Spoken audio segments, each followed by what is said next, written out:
Hi Wessam, Hey, great to have you today. thank you very much. Nice to have you too. So it's, I would say, destiny that because of this conference which we are in together, you and I kind of got connected, and I always believe in manifestation about things, and I was looking to dabble in areas in health tech, and health tech is pretty near and dear to me. I don't know if I've ever told you this, but I'm in biohacking. Oh, really? Yeah, so I've Interesting. have devices on my body, and I Yes. track health. And when I was speaking to you earlier today, you spoke about how your research Yes. has been focused on using imagery data Yes. to understand about health. So I don't want to speak on your behalf. Why don't you share your perspective, what you've been doing, and that will help everybody on my channel to understand what you do.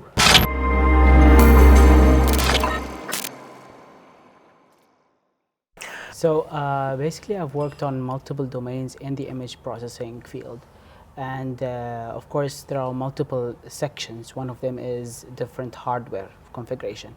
Unlike the typical RGB cameras, there are much more complex types of cameras, just like the IR cameras, the multispectral, hyperspectral cameras, and of course, there are the more I would say medical and a bit harmful when it comes to the spectrum Yep. type of cameras, like the CT scanners and so on and so forth. So what grabbed my attention is the technology that does not affect the human and can reveal more information.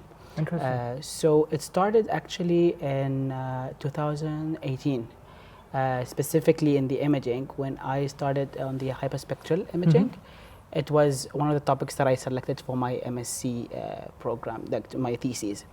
And I was looking for ideas specifically targeted to one of the diseases that I had, which is the MGC, which is a type of pimple that comes onto the eyelid. I had Okay. a couple of Wow. them. So I wanted to have an early diagnosis process to it without having to go through all the tests, and especially that a lot of people are not able to go and without having Afford it, yeah. insurance, affordable, exactly. So that started the idea. And then I started looking for hardwares that are cameras, hardwares that are applicable without harming the human skin and all. So this is what comes to the hyperspectral idea, which allows you to view a slightly beneath the skin with a larger spectrum than the regular RGB cameras, and started the research from there. I got the grant, Okay. and From where? From Ajman University, and I Okay. was doing my MSc in USM, University of Science Malaysia, in Malaysia. So I got the grant. It was a collaboration, and the device was expensive.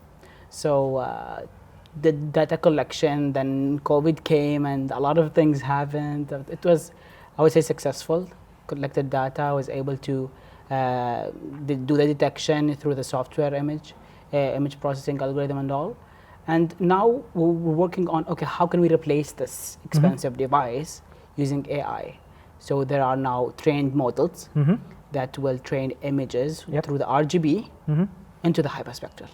Oh wow. So you don't have to buy that hyperspectral anymore. Oh wow. And you'll be able to easily use that. So and a get the normal exact phone reading. camera can also do that? Yes. It's I would say it's still in an early stage, Okay. but the trained data are in hundreds. And the more of course, the more collected data, the more training you'll get. But it's a bit more focused now to skin diseases. And yeah, whenever you have a disease, it will be able to identify it without having to go through, thousands of grants and dollars. It's very interesting what you just started off saying, that you did this because you had a personal situation you Yes. had to take care of. And many a times we all get into things which impact us personally. True. But when you think about outsiders, there are believers and non-believers. Yes. And similarly, there is a lot of hype about AI right now, but there is also a lot of hype about the dangers of AI. Now, when you get into the health space, how do you ensure, like if, let's say, if you want to know the acne level on my face, Yes. or you want to detect any skin cancer as an example, how do you have people believe that you may have a condition in the future, not now, which AI can do early prediction, and make them believe? Because again, it's a sample set. Yes. Data is sampled, right? It's not large enough. It's been tested. How do you make people believe in that? Well, to start off, data collection is, how hard it is. Yes. Ethical approvals should be done, and a huge set of data is required to train the data properly. One of the issues that I faced personally is different color of skin does affect. Wow. So you need a bigger data set to, acquire everyone. Otherwise, it doesn't really work efficiently when it goes abroad or different color skin or whatever. So this is one of the issues. Now, in general, till now, most of the image processing technologies are available on a smartphone. You probably heard about a lot of them. Yeah. Are available now. Most of them they take care of. They don't say that they're diagnosing. They say it's basically giving you a primary diagnosis or a score. Primary, yeah, which is not really diagnosis, because it's very problematic if it was diagnosing and it's telling you we're replacing doctors. You can't really do that no, yet. you can't. But who knows, maybe in 5 to 10 years, when it starts more collaboration with doctors, I would say we can reach to a level where some diseases we can detect it properly. But it's still, I think also the medical field, doctors, are still afraid of how is this getting along with all of this. Some of them are afraid of their jobs, which is very logical. Yeah. I think when we reach to a point where they acknowledge it and they start collaborating with it, it would give pretty nice results. So do you feel AI is a replacement or an augmentation? It's definitely an augmentation. It's not a replacement, because you need a lot of things to be handled with it. Like even when I started the whole concept, it didn't include AI at all, because I knew it would require hundreds of people with the exact same conditions I'm in, and then get them trained. And we're talking about hundreds, of course. In actual prototype, you'll need thousands. Yeah. Hundreds is not even enough for an AI model. So how do you find others who had the same skin issue to give you that data, right? Yes, yeah. And get them over the hump. Hey, I want a picture of yours. True. It was difficult. Okay. I got into one doctor's in dermatology, and she was very interested in research. So I pitched the idea. I explained it, because she was my doctor personally. Sure. She liked the idea, because the doctors I went to, they were not able to identify the reason why it's happening, reoccurring. And tests were done and all, so there was no clear reason. So she said, oh, this is a very good idea, could be also placed in pharmacies. It doesn't have to be a doctor who's checking. And with the future vision of how it could also be eventually, could also be done on a phone with the cloud data processing and give you the exact same results. Interesting. So telemedicine is going to become big, right? And it's already becoming big. And I think something like this, because I've not heard about, maybe I'm, I still say I'm a student of AI. I'm not an expert in AI. And when I'm being a student of AI, all these things are still new to me. And I'm a big lifelong learner, and that's why that student aspect. And when you started talking about this, it was very interesting. But, from me, the data is still a big issue, like you rightly said. 100%. And specifically when you think about labeling of the data for something like this, so how does labeling work in this scenario? I understand the labeling in NLP and NLG sense, right? Which is basic still. But this is a different level of a labeling. Definitely. You need expertise. Exactly. You just don't need expertise to look at the data, but you need expertise to actually dissect that data. You need dermatologists. So did you have dermatologists helping you? Not just the doctor, or there were many other doctors? Exactly. The dermatologists were involved. She diagnosed each case, and we, in this specific scenario, we had levels, and we gave each patient a level of severity, and then based on that, it was labeled. Of course, at some conditions, you do need to do some tests, like blood tests and biopsy tests, these kind of things. So I would say 100% medical data sets are the hardest, because you have to spend a lot of money on them. It could reach up to per patient $100 because of the expensive tests. But if you're looking at the wider picture for later on, like how will this affect or give you a good result in the very end, this is a pretty neat investment, I would say.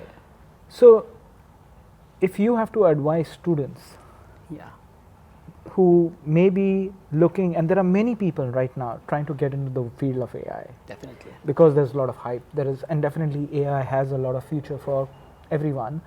How do they go about getting a grant? And especially in Middle East, and it's still, there are a lot of unknowns in the world.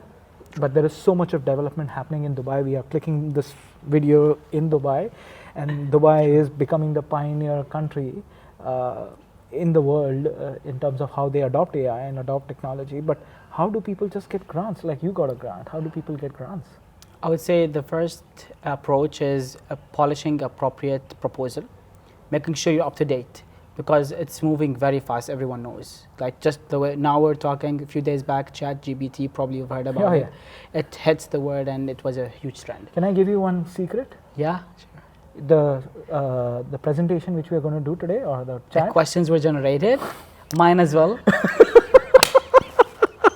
I actually generated, and when you sent me, I was like, this is very sophisticated. But that's pretty neat. You see how neat it is? Yeah. How direct. I mean, it doesn't go around. It's just meaning that's what I'm using ChatGPT and platforms like that to make my life easy. Right? Genuinely.